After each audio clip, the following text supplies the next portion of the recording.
السلام علیکم، میں ہوں عروا نور۔ آج ہم حضرت ایوب علیہ السلام کا واقعہ سنیں گے۔ حضرت ایوب علیہ السلام اللہ تعالیٰ کے ایسے نبی تھے جن کو اللہ نے اتنا آزمایا اور انہوں نے بہترین صبر کیا، اور اللہ تعالیٰ نے ان کا صبر کی مثالیں قرآن مجید میں بیان کی ہیں۔ آئے چلتے ہیں حضرت ایوب علیہ السلام کا واقعہ سنتے ہیں اور پھر بات کرتے ہیں۔ پروفٹ ایوب علیہ السلام۔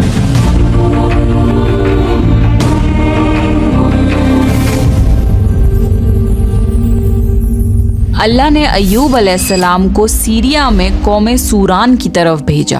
ایوب علیہ السلام بہت زیادہ مالدار تھے۔ اللہ تعالیٰ نے انہیں بہت زیادہ نعمتوں سے نوازا تھا۔ ان کے پاس لا تعداد نوکر چاکر تھے اور بے شمار بھیڑ بکریاں تھیں۔ اللہ نے ایوب علیہ السلام کو بہت ساری زمین اور جائیداد بھی عطا کی تھی۔ ایوب علیہ السلام کاروبار کرتے تھے۔ ان کا بزنس دور دور تک پھیلا ہوا تھا۔ اللہ نے ایوب علیہ السلام کو بہت ساری اولاد بھی عطا فرمائی تھی۔ ان کے 7 بیٹے اور 7 بیٹیاں تھیں۔ ایوب علیہ السلام خود بھی صحت مند اور بے حد طاقتور تھے۔ ظاہر ہے اتنے امیر اور جمیل انسان کے دوست بھی بہت ہوتے ہیں۔ ہر کوئی ایوب علیہ السلام سے دوستی رکھنا چاہتا تھا۔ اللہ نے ایوب علیہ السلام کو بے شمار نعمتوں سے نوازا تھا، اور روح زمین پر ایوب علیہ السلام نعمتوں سے مالا مال شخص تھے۔ پھر اللہ نے ایوب علیہ السلام کو آزمانا چاہا تاکہ بعد میں آنے والے لوگوں کے لیے ایوب علیہ السلام صبر کی مثال بن جائیں۔ پھر ایوب علیہ السلام پر آزمائش کا وقت شروع ہو گیا۔ ان کا سارا کاروبار بند ہو گیا اور سب مال ختم ہو گیا، یہاں تک کہ ایوب علیہ السلام فقیر ہو گئے۔ ایوب علیہ السلام کی زندگی ہی میں ان کی ساری اولاد مر گئی۔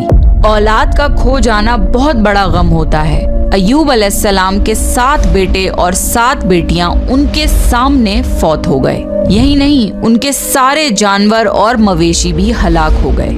اس کے ساتھ ساتھ ایوب علیہ السلام سے ان کی صحت بھی چھین لی گئی اور وہ شدید مرض میں بیمار رہنے لگے۔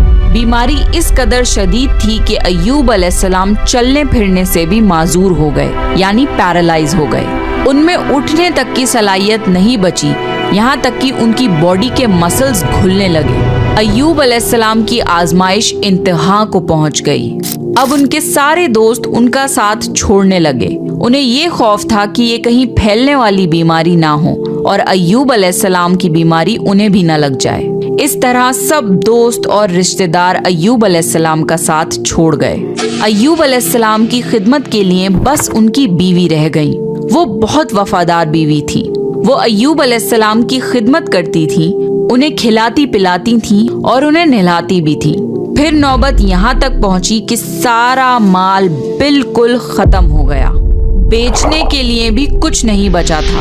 پھر ایوب علیہ السلام کی بیوی نے لوگوں کے گھروں میں نوکرانی کا کام کرنا شروع کیا تاکہ کچھ کما کر لا سکیں اور اپنے شوہر کی دوائی اور خدمت پر خرچ کر سکیں۔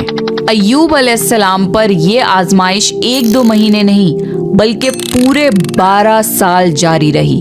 ایک روایت کے مطابق آزمائش کا یہ عرصہ 18 سال تھا۔ اللہ عالم۔ ایوب علیہ السلام اتنے لمبے عرصے تک صبر کرتے رہے۔ انہوں نے کبھی کسی سے شکوہ تک نہیں کیا۔ سال در سال ایسے ہی گزرتے رہے۔ ایوب علیہ السلام کی بیوی نے ان سے عرض کیا کہ آپ اللہ کے رسول ہیں، اگر آپ اللہ سے دعا کریں تو وہ آپ کی بیماری کو ختم کر دے گا اور آپ کے حالات کو بدل دے گا۔ ایوب علیہ السلام نے اپنی بیوی سے فرمایا۔ ان کی بیوی نے جواب دیا 80 سال۔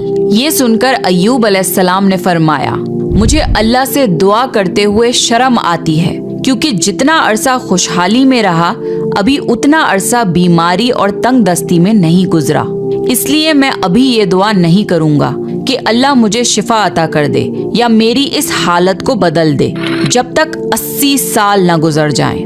جس طرح میں نے ناز و نعمت میں 80 سال گزارے ہیں، اسی طرح میں 80 سال اس بیماری اور تنگ دستی پر صبر کرتا رہوں گا۔ یہ سن کر ایوب علیہ السلام کی بیوی مایوس ہو گئی، کیونکہ انہیں یقین تھا کہ اگر ایوب علیہ السلام اللہ سے دعا کر لیں تو یہ آزمائش فوراً ختم ہو جائے گی۔ اب نوبت یہاں تک آ گئی تھی کہ لوگوں نے ایوب علیہ السلام کی بیوی کو کام دینے سے انکار کرنا شروع کر دیا تھا۔